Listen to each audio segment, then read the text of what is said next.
조선시대 때는 왕위를 계승할 사람이 없을 때 왕실 종친 중 한 명을 선택해 다음 왕위를 잇게 했는데요. 그렇게 이은 왕의 친아버지를 대원군이라고 불렀죠. 조선시대의 대원군이었던 인물은 총 4명입니다. 하지만 워낙 유명한 대원군이 한 분 계시다 보니 마치 대원군이라 하면 이 사람을 떠올리게 되는데요. 그는 바로 고종의 친아버지인 흥선대원군이죠. 흥선대원군은 당시에는 물론이고 오늘날까지도 평가가 극명하게 엇갈리는 인물 중 한 명인데요. 그에게는 수많은 야사와 전설같이 내려오는 이야기들 그리고 왕족에 어울리지 않는 별명들이 수두룩했고 왕위와는 관련이 너무나도 멀었던 왕족이었지만 자신의 아들을 고종으로 만든 걸 보면 대단했던 인물이긴 한 것 같죠. 오늘은 흥선대원군에게 있었던 여러 가지 야사에 대한 이야기를 해볼까 합니다. 그의 이미지는 지금껏 알려져 있던 것과는 조금 다르기도 한데요. 흥선군이 세도를 부리던 양반들의 감시와 견제를 피하기 위해 파라코라던가 상갓집 개라던가 하는 소리를 들으며 똑똑하고 사리에 밝은 왕족으로 보이지 않으려 했다는 이야기를 자주 들었을 것입니다. 사실 이와 같은 이야기들은 반은 맞고 반은 틀린 이야기인데요. 그 이유는 이 이야기들이 대체적으로 야사에 나오는 기록들이었기 때문이죠. 흥선대원군 하면 생각나는 이미지가 허름한 옷차림에 찌그러진 갓을 쓴 것이 떠오르는데요. 이와 관련된 야사가 있는데 그것은 바로 화양서원 몰매 사건입니다. 하루는 남루하게 차려입은 흥선대원군이 명나라 황제 만력제의 신의가 모셔져 있는 만동묘에 참배를 하러 갔죠. 그러자 입구를 지키는 병사들이 웬 거지가 감히 명나라 황제 폐하를 모신 곳에 왔냐며 그를 두들겨 패버린 것이었습니다. 그러자 흥선군은 감히 왕족인 나를 때렸다면서 그곳을 관리하던 사람인 변장이에게 그 병사들을 벌주라고 했지만 그들은 해야 할 일을 한 것뿐인데 어떻게 벌을 줄 수 있냐면서 대원군의 말을 쌩까버린 것이죠. 얼마나 차림새가 거지 같았으면 그런 취급을 받았을까 싶은데요. 그런 수모를 당한 흥선군은 나중에 자신이 권력을 잡게 되면 변장의 저놈만은 반드시 죽인다 라고 생각했다고 하죠. 훗날 고종이 즉위하고 그가 권력을 잡자마자 변장이는 바로 붙잡혀왔고 그렇게 부하들을 시켜 그를 때려 죽였다고 합니다. 하지만 이 일은 말 그대로 야사일 뿐 실제와는 다르다고 하는데요. 만동묘 앞에 계단을 오르는데 종이 부축을 해주자 관리자 중 한 명이 이곳은 주상전하께서도 부축을 받지 않는 곳이다 라며 어딜 감히 부축을 받는 거냐 라고 모욕을 한 사실은 있긴 있었지만 당시 흥선군은 아주 모범적인 왕실 종친으로 칭송받고 있었기 때문에 야사에 나오는 저런 대접을 받을 수가 없었던 것입니다. 거기다가 이 이야기에서 나오는 변장이란 사람은 실록에 나오지도 않고 존재하지 않는 인물이라고 하죠.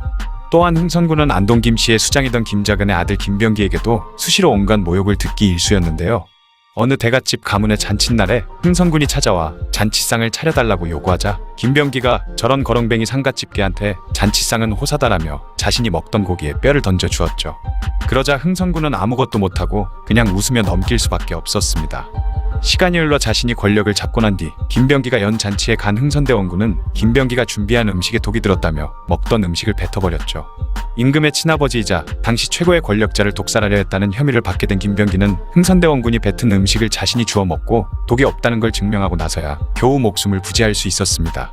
그런데 이 이야기 역시도 야사이며 당시 아무리 안동 김씨가 권력이 강하고 왕족의 힘이 약했다 하더라도 조정으로부터 모범적인 종친이라고 칭송을 받고 있었기 때문에 김병기가 함부로 모욕을 줄 수 있는 상대가 아니었던 것이죠. 거기다가 흥선군이 난 그림을 그려서 파는 것을 본 심의면이 그에게 궁도령이라며 조롱했는데 훗날 흥선대원군이 집권한 후 그는 벼슬에서 잘렸다는 이야기나 안동 김씨들이 벌이는 도박판에 끼어들어 도박을 하거나 돈을 잃었을 때 개평 좀 달라고 하면서 행패를 부리면 같이 도박을 하던 안동 김씨들이 옛다 개평 하면서 돈주머니로 흥선군을 때렸다는 일들도 모두 야사에 불과하며 파라코라느니 상갓집 개라느냐 하는 별명은 얼토당토하지 않는 이야기라고 하죠. 다만 흥선군이 안동 김씨 가문에 어필한 것은 있는데요. 자신이 야심이 전혀 없고 그들의 권세에 도전하지 않는다는 모습을 보여주기 위해 왕족이었지만 일부러 자신의 권위를 떨어뜨리는 짓을 많이 하고 선비들이 극혐하던 장사치들과 어울려 다니는 등 어느 정도의 어리숙한 척은 하고 다니긴 다녔다고 합니다. 흥선대원군이 본 모습을 숨기고 하고 다니던 이상한 행동들 덕분에 그를 크게 의심하지 않았던 안동 김씨는 다음 왕으로 그의 아들을 왕위에 올리게 되었고 그렇게 흥선대원군이 정권을 잡게 되면서 세도 정치가 막을 내리게 되었죠. 그의 일생은 정말 한 편의 드라마와 같이 엄청나게 기구한 삶을 살았던 만큼 수많은 영화나 드라마에서도 자주 등장했고 그에 대한 수많은 야사와 이야기를 남겼을 정도였습니다. 조선 왕조실록의 내용도 기상천외하고 재미있는 내용이 많지만 그만큼 야사나 구전되어 내려오는 이야기도 정말 재미있는 것 같네요. 야사와 정사의 차이점이 무엇인지 알아보고 하는 것도 역사를 대하는 데 또 다른 재미인 것 같습니다. 흥선대원군에게 많이 알려져 있던 독특한 이야기, 야사에 대한 이야기였습니다. 관상이라는 영화를 보신 적 있으신가요? 거기서는 송강호 배우님이 관상가인데 관상으로 벼슬을 얻고 김종서의 측근이 되어 수양대군과의 대결을 그린 영화인데요. 이 관상이라는 영화와 같이 관상만으로 벼슬을 얻고 당시 최고 권력자의 최측근 책사가 된 실제 사건이 있습니다. 그 관상가의 이름은 바로 박유봉이라는 사람이었죠. 박유봉은 경북 청도 출신이었는데요. 그의 아내는 두사충이라는 사람의 후손이었습니다. 두사충은 임진왜란이 일어나서 조선이 명나라에 지원군을 요청했을 때 이여송 진린과 함께 군사를 이끌고 온 명나라 사람이었죠. 전쟁이 끝나고 나서 모두가 돌아갈 때 두사충은 조선에 남아 눌러앉아 살게 되었는데 그는 당대의 풍수, 관상, 점술 등의 일가견이 있던 인물이었고 조선에 살면서 자신의 지식을 정리해 그런 것들에 대한 비전서를 남겼죠. 또한 두사충은 곧 명나라가 청나라에 의해 멸망해버릴 것을 미리 알고 있었기에 조선에 남았다는 말이 전해지기도 합니다. 어쨌든 박유봉은 아내의 영향 때문이었는지 젊었을 때부터 처가의 대대로 내려오던 이 비전서들을 공부해 조선에서 제일 가는 관상가가 될 수 있었던 것이죠. 어느 날 그는 자신의 관상과 점을 본 결과 한쪽 눈을 잃고 애꾸가 되면 출세길이 열린다는 정죄가 나왔고 스스로 한쪽 눈을 찔러 애꾸눈이 되기도 했습니다. 애꾸눈이 된 것에 대한 다른 이야기도 있는데요. 애꾸눈이 되면 관상이나 점을 보는 데에 더욱 신묘한 능력을 얻게 된다는 스승의 말을 듣고 한쪽 눈을 찔러 애꾸가 되었다는 설도 있죠. 어쨌든 그렇게 조선 최고의 관상가 박유봉은 어느 날 또 점을 쳤습니다. 점괘는 실로 놀라웠는데 안동김 씨의 세도가 끝이 나고 흥성군 이하응이 곧 권세를 잡게 될 것이라는 점괘가 나왔죠. 그러자 그는 곧바로 흥성군의 집인 운영궁으로 찾아갔고 마당에서 제기차기를 하며 놀고 있던 흥성군의 둘째 아들 명복의 관상을 보자마자 엎드려 절하며 상반마마라고 외쳤던 것입니다. 궁도령이라 불리며 안동 김씨들에게 모욕을 받고 있었지만 속에는 야심이 가득했던 흥성군은 그 말에 흥미를 가졌죠. 그리고선 박유봉을 불러 왜 그런 소리를 하냐고 물으니 박유봉은 운현궁에 왕기가 서렵기에 찾아와 봤더니 아드님의 관상이 제왕의 상이 타고 나셨음을 보았습니다. 라고 말했습니다. 흥성군은 또다시 물었죠. 그럼 언제 보위에 오르시겠는가? 그러자 박유봉은 앞으로 4년 후에 보위에 오르실 거라고 말했습니다. 그 말에 기분이 좋아진 흥성군은 농담으로 관상을 봐줬으니 복체를 줘야 하는데 내가 지금 궁도령 신세라 어찌할 수가 없구나 라고 하니 박유봉은 제 말대로 될 터이니 4년 후에 보위에 오르시면 그때 복체를 받으러 오겠습니다. 왕이 될 상을 봐준 것이니 최소 3만냥은 주셔야 합니다. 라고 하며 박유봉은 홀연히 사라졌죠. 하지만 흥성군 입장에서는 지나가는 후줄근한 웬 남자가 갑자기 와서 관상이니 왕이니 하는 어이없는 말만 하고 가니 그의 말을 믿을 수는 없었지만 기분은 좋았습니다. 그렇게 시간이 지나 4년 후인 1863년 믿을 수가 없는 일이 일어났죠. 흥성군의 둘째 아들 명복이 철종의 뒤를 이어 고종으로 보위에 오른 것입니다. 비록 흥성군이 뒤에서 이런저런 모략을 많이 꾸몄던 것도 있지만 박유봉이 4년 전에 했던 말이 사실이 되어버린 것이었죠. 그리고 흥성군은 흥선대원군이 되어 조선 최고의 권력자가 되었습니다. 고종이 보위에 오르고 난 얼마 뒤 어느 날 흥선대원군에게 누군가가 찾아왔습니다. 그는 바로 못 받은 복체를 받으러 온 박유봉이었죠. 박유봉을 반갑게 맞아들인 흥선대원군은 박유봉에게 물었습니다. 복체는 그때 말했던 3만냥이면 되겠는가? 라고 하니 박유봉은 죽고 나서 신의에 현구학생목원이라고 쓰여질 것이 싫으니 대원군마마께서 벼슬 하나 내려주시어 학생 신세만 면하게 해주십시오. 라고 했죠. 벼슬을 못한 남자는 죽어서 신의의 학생이라고 쓰는데 그게 싫으니 벼슬자리 하나 달라는 것이었습니다. 그러자 흥선대원군은 애초부터 그의 능력을 높이 평가해 곁에 두고 싶어 했기 때문에 그에게 벼슬을 하나 내려주고 운영궁 바로 옆에 45칸의 대저택을 마련해 주었으며 수선교에서 도남동에 이르는 넓은 땅도 내려주었죠. 그야말로 엄청난 복태를 받은 박유봉이었습니다. 박유봉은 이때부터 출세가도를 달리는데 언양현감에 제수되었다가 남양부사로 옮겼고 이후 여러 벼슬을 지내다 수사함이라는 정삼품 당상관의 품계까지 받기에 이르렀죠. 관상가이자 점쟁이 치고는 유례없이 파격적인 벼슬자리를 받은 것입니다. 그러나 그렇게 승승장구하던 박유봉에게도 먹구름이 끼기 시작했습니다. 흥선대원군이 오랜 기간 동안 외척에 의해 왕권과 종묘사직이 흔들렸던 것을 생각해 외척이 힘이 그나마 작은 집안의 교수를 고종의 아내로 삼으려 한 것이었죠. 그리하여 흥선대원군은 자신의 처가이던 여흥민 씨의 민치록의 딸 자영을 점찍어 두고 있었고 박유봉을 불러 자영의 관상을 보도록 했습니다. 박유봉은 민자영의 관상을 본 후 흥선대원군에게 이분은 장차 자식을 많이 둘 수 없는 상이며 앞으로 대원군마마의 앞길을 막을 상이니 다른 교수를 공모로 삼으시죠. 라고 말했죠. 하지만 박유봉의 의견은 받아들여지지 않았습니다. 그러자 박유봉은 3번에 걸쳐 반대를 했지만 흥선대원군은 내 며느리를 뽑는 거지 자네 며느리를 뽑는 거라던가 라며 역정만 돌아왔죠. 하지만 민자영이 아니면 또다시 안동김씨 집안의 여식이 중전에 오를 것이었기 때문에 흥선대원군의 입장에서는 다른 대안이 없었습니다. 결국 새로운 중전으로는 흥선대원군의 뜻대로 민자영이 간택이 되었고 훗날 명성황후가 되는 민자영은 박유궁의 말대로 흥선대원군의 앞길을 맡게 됩니다. 그러나 아직까지는 박유궁이 내쳐지지는 않았지만 얼마 안가 완전히 흥선대원군의 눈밖에 나는 사건이 벌어졌죠. 고종의 아내로 중전 민씨가 간택되었지만 둘의 사이는 아직 그렇게 좋지는 않았습니다. 당시 고종은 9살이나 연상인 궁여이씨를 굉장히 총애했었고 그 때문인지 중전과는 사이가 서먹서먹했었죠. 중전 민씨는 고종과의 관계를 좋게 하기 위해 노력했지만 그렇게 좋아지지도 않았습니다. 그러던 어느 날 귀인 이씨가 고종의 첫 아들인 완화군을 낳은 것이었죠. 첫 손자인 완화군을 너무나 이뻐한 흥선대원군과 고종은 완화군을 원자로 삼아 장차 세자로 삼으려고 하고 있었습니다. 하지만 완화군의 관상을 본 박유궁은 완화군의 명이 길지 않다는 걸 알고선 원자로 삼으려 하는 것에 반대를 했죠. 이에 분노한 고종과 흥선대원군에 의해 박유궁은 모든 관직에서 쫓겨나게 되었고 매몰차게 버려지게 되었습니다. 그렇게 흥선대원군에게 버림받은 박유궁은 자신의 집에서 치과 생활을 하다가 얼마 안가 세상을 떠나게 되었죠. 황현의 매천야록에는 박유궁의 죽음에 대해 적고 있는데요. 박유궁은 정확한 원인도 없이 죽고 말았다. 방바닥을 나뒹굴며 숨을 헐떡이고 있었으며 온몸에서 피를 흘리고 있었다. 라고 기록이 되어 있죠. 그리고 그가 나머지 한쪽 눈도 찢었다는 기록도 있는데 흥선대원군에게 버림받은 뒤 자신의 시대가 끝났음을 알게 되었고 더 이상 관상을 보지 않기 위해 나머지 한쪽 눈마저 버리고 스스로 장님이 되는 것을 택했다는 이야기도 있다고 합니다. 완화군은 그 이후 원자에 책봉될 듯 했지만 중전 민씨 세력의 견제로 인해 결국 원자로 책봉이 되지는 못했고 박유궁의 말대로 완화군은 1880년 13세의 나이에 병으로 죽게 되었다고 하죠. 조선 말의 관상가이자 경쟁이로서 그 능력만으로 최고의 권력자의 오른팔이 되고 높은 관직에까지 올랐다가 결국 슬슬이 죽음을 맞이했던 박유궁에 대한 이야기였습니다. 무능한 지도자는 부패한 지도자보다 나쁘다는 말이 있습니다. 나라의 위기가 닥쳤을 때 지도자가 빠르고 정확한 판단을 내리지 못하면 수많은 사람들이 고통받게 되기 때문인데요. 혼란했던 19세기 조선에 무능한 데다 욕심까지 많았던 왕이 있었습니다. 나름 기울어져가는 나라를 살려보려고 이것저것 노력은 해봤지만 정작 중요한 순간에는 변덕을 부리거나 우유부단한 모습을 보이면서 신하들과 백성들이 나라를 살리려고 시작했던 일마저 다 말아먹었죠. 오늘 이야기의 주인공은 사실상 조선의 마지막 왕이자 자신의 무능함으로 조선을 멸망의 위기로 몰고 갔던 남자 고종입니다.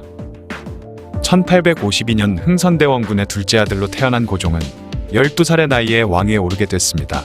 25대 왕이었던 철종이 후손 없이 사망하자 왕실의 큰어른이었던 신정왕후에게 입양되어 전혀 생각지도 못했던 왕위의 자리를 갑작스럽게 물려받게 된 것인데요. 나라를 돌보기에는 너무나도 아는 것이 없는 어린 나이였기 때문에 고종이 15살이 될 때까지는 신정왕후 조씨가 나란 일을 대신 처리했죠. 신정왕후가 물러난 뒤로는 고종의 아버지 흥선대원군이 사실상 국왕의 역할을 대신하게 됩니다. 대원군은 세도가의 과도한 특권을 줄이기 위해 온갖 비리를 저지르던 서원과 비변사를 없애버리고 양반에게도 세금을 걷는 호포법 등의 정책을 펼치며 세도가들로부터 착취받던 백성들의 환영을 받았습니다. 그리고 강력하게 문호 개방을 요구하던 서양 세력과 절대 교류하지 않겠다는 쇄국 정책을 펼쳤는데요. 당시 조선 사회는 서양 세력에 대한 반감이 높던 시기였기 때문에 대원군의 이 같은 정책 또한 많은 지지를 받게 되죠. 백성들의 지지로 강력한 실권을 쥐고 있던 대원군 때문에 고종은 이름뿐인왕으로 자신의 10대 시절을 보내게 됩니다. 덕분에 즉위한 지 10년이 지난 22세가 되던 해 최익현의 상소로 흥선대원군이 물러난 후에야 비로소 나라를 직접 다스리게 되는데요. 흥선대원군은 나라 안의 문제들을 개혁하는 데 있어서는 많은 업적을 남겼지만 세상의 흐름을 읽는 능력에는 한계가 있었습니다. 영국의 침략에 의해 청나라가 무너지는 과정을 지켜봤으면서도 세상이 변하고 있다는 것을 깨닫지 못하며 바깥 세상과 교류를 거부했죠. 그렇게 조선은 주변 나라들이 서양의 문물을 받아들여 발전하는 것을 지켜만 보았고 훗날 메이지 유신을 통해 근대화에 성공한 일본의 주권을 빼앗기게 됩니다. 고종은 흥선대원군과는 반대로 조선의 근대화를 위해 많은 노력을 하는데요. 조선을 개방하고 개화시키는 것만이 나라를 구할 수 있다고 판단하여 일본, 미국, 영국, 독일 등과 잇따라 수교 통상조약을 체결했습니다. 그리고 서양의 우수한 문명을 받아들이기 위해 미국을 최우선 파트너로 정하고 그들의 지식과 기술을 배워야 함을 강조했죠. 그만큼 고종의 근대화 이지는 확고해 보였는데요. 하지만 고종이 진정으로 나라를 부강하게 만들기 위해 근대화를 주장한 것인지, 자신의 왕권을 강화하기 위한 차원에서 개혁을 원하는 태도를 보인 것인지에 대해서는 논란이 많습니다. 고종은 왕권 강화에 골몰했을 뿐 국권 수호나 진정한 근대화에는 큰 관심이 없었다는 주장도 있는데요. 왜냐하면 고종은 나라를 근대화시키자는 논리를 펼치면서도 여러 면에서 대원군 이전 세도 정권의 부패한 모습들을 똑같이 보여주며 자신의 욕심을 채우고 있었기 때문이죠. 이런 고종의 탐욕과 무능함은 여러 가지 사건에서 지속적으로 드러났습니다. 먼저 외척인 민씨일파가 부정부패를 저지르는 것을 사실상 방관하거나 부추겼는데요. 이 민씨일파가 선해청이라는 기관을 장악하고 군인들의 월급을 횡령하면서 일어난 사건이 바로 이모군란입니다. 나라를 지키는 군인들은 13개월이나 월급을 받지 못해 난을 일으켰는데, 당시 고종은 자신의 아들인 순종의 결혼식 혼수품으로 많은 양의 비단을 일본 회사로부터 사들였다고 하는데요. 군인들의 상황을 알고도 그랬다면 왕으로서 자격이 없는 것이고, 상황을 몰랐다면 그것대로 무능한 것이죠. 고종이 직접 나라를 다스리기 시작하면서부터 조선에서는 관직을 돈으로 사고 파는 매관매직이 유행했는데요. 외척인 민씨 일족은 이 매관매직에 적극적으로 개입했으며 고종도 이를 통해 자신의 개인 비자금인 내탕금을 모았습니다. 문제는 매관매직으로 관직을 산 관리들이 자신이 쓴 돈을 메꾸기 위해 백성들을 착취했기 때문에 참다 못한 농민들의 불만이 폭발했고, 이것이 결국 동학농민운동으로까지 이어졌다는 것입니다. 고종은 자신의 실책으로 일어난 이모군란과 동학농민운동을 진압하기 위해 청나라와 일본의 군대를 끌어들였고, 결국 그들이 조선의 군대를 배치할 수 있게 되는 명분을 제공하게 되죠. 얼마 후에 조선에 있던 일본군이 민비를 살해하는 을미사변을 일으키자 고종은 자신이 한 나라의 왕이라는 것도 잊었는지 러시아 공사관으로 도망을 가버립니다. 1884년 갑신정변이 일어났을 때도 초기에는 김옥균과 박영효의 요구를 받아들이는 듯했으나 금방 마음을 바꿔 결정적인 순간에 발을 빼버리는 변덕을 보였고, 결국 갑신정변은 실패로 끝나게 되죠. 또한 지나칠 정도로 권력에 집착하여 독립협회를 무너뜨리고 만민 공동회를 탄압해버리기도 했습니다. 독립협회는 1896년 7월 2일에 설립되어 1898년 12월 25일 해산될 때까지 2년 반 동안 조선의 민권운동과 근대화 운동에 힘썼던 민간단체입니다. 대한제국의 황제가 된 지 얼마 되지 않았던 고종의 지원을 받아 나라의 근대화와 자주독립에 힘썼죠. 하지만 고종과 독립협회의 생각에는 큰 차이가 있었는데요. 독립협회의 주축인 서재필과 윤치호는 자유민주주의를 바탕으로 한 입헌군 추제를 원했고, 고종도 이에 동의하며 국회가 설립되기도 했지만, 사실 고종이 진정으로 원했던 것은 왕이 강력한 권한을 가지며 근대화를 진행하는 절대군 추제였습니다. 고종에게 가장 중요한 것은 조선의 발전이 아니라 자신의 왕권이 강해지는 것이었기 때문이죠.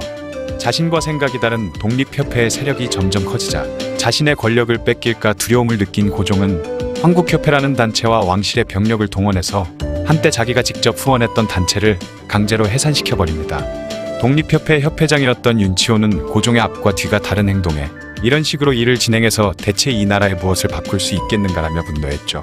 고종은 나라의 자금을 관리하는 데 있어서도 제대로 된 지식이 없는 상태로 국정을 운영했기 때문에 예산조차 제대로 준비되지 않은 상태에서 황실의 각종 집기에서부터 양무호 등의 외국산 무기와 전함 등을 사며 무분별하게 돈을 썼습니다. 게다가 일본이 대한제국의 억지로 거액의 빚을 지게 만들었을 때도 제대로 대응하지 못했을 뿐만 아니라 그 빚을 갚지도 못해서 보다 못한 백성들이 국채보상운동을 일으키게 만들었죠. 당시 조선의 재정은 공식적으로 나라의 자금을 운영하는 탁지부가 아니라 왕실의 사유재산인 내탕금의 비중이 컸습니다. 고종은 주로 이 내탕금을 사용해 개혁 정책을 추진했는데, 지금으로 치면 기획재정부 예산이 아니라 청와대 자금으로 정책을 시행한 것인데요. 당시 고종의 공식적 비자금 창고인 국내부에 소속돼 있던 내장원과 내탕금은 기존의 예산을 집행하는 탁지부를 훨씬 능가할 정도로 커져 있었다고 합니다. 몇몇 학자들은 당시의 많은 권한들이 일본 및 다른 나라들에게 넘어가고 있었기 때문에 그들의 간섭을 받지 않기 위해 황제가 직접 관리할 수 있는 내탕금의 자금을 모아둔 것이라고 주장했죠. 하지만 결과적으로 보면 그 자금들은 정말 써야 할 곳에는 제대로 쓰이지도 못했으며, 애초에 고종은 그 돈을 나란 일에 쓸 생각조차 없이 홍콩이나 상하이, 독일은행 등에 보관하는 데 급급했습니다. 비자금 규모는 드러난 것만 무려 51만 마르크에 달했으며 실제로는 100만 마르크 이상의 거액이었다는 문서도 남아있다고 하는데요. 결국 이 돈은 제대로 써보지도 못하고 일제 통감부에 전부 빼앗겨버립니다. 미국인 독립운동가 호머 홀버트가 이 돈을 되찾기 위해 백방으로 노력했으나 결국 실패했죠. 그는 죽기 전에 마지막으로 비자금 관련 문서를 이승만에게 보내며 일본에게서 비자금을 되찾아달라고 부탁했지만 이승만은 이 요구를 제대로 처리하지 않았고 이 돈의 행방은 아직까지도 알 수 없다고 합니다. 60년간 이어졌던 세도 정치 때문에 고종이 왕위를 물려받았던 시절 조선의 상황이 좋지 못했던 것도 사실이고 위기에서 벗어나기 위해 고종이 많은 것을 바꾸려고 노력했던 것 또한 사실입니다. 하지만 그의 능력은 급변하는 19세기 말의 조선을 위기에서 구하기에는 너무나 부족했고 몇몇 그가 시도했던 일들은 오히려 외세의 개입을 부추기며 조선의 명을 단축시켰던 것 또한 사실이죠. 위기에 빠진 조선을 담기에는 너무나도 그릇이 작았던 왕, 고종의 이야기였습니다. 영상을 봐주셔서 감사합니다. 더 재미있고 유익한 영상으로 다시 찾아뵙겠습니다. 구독과 좋아요 꾹 눌러주시고 댓글도 부탁드려요.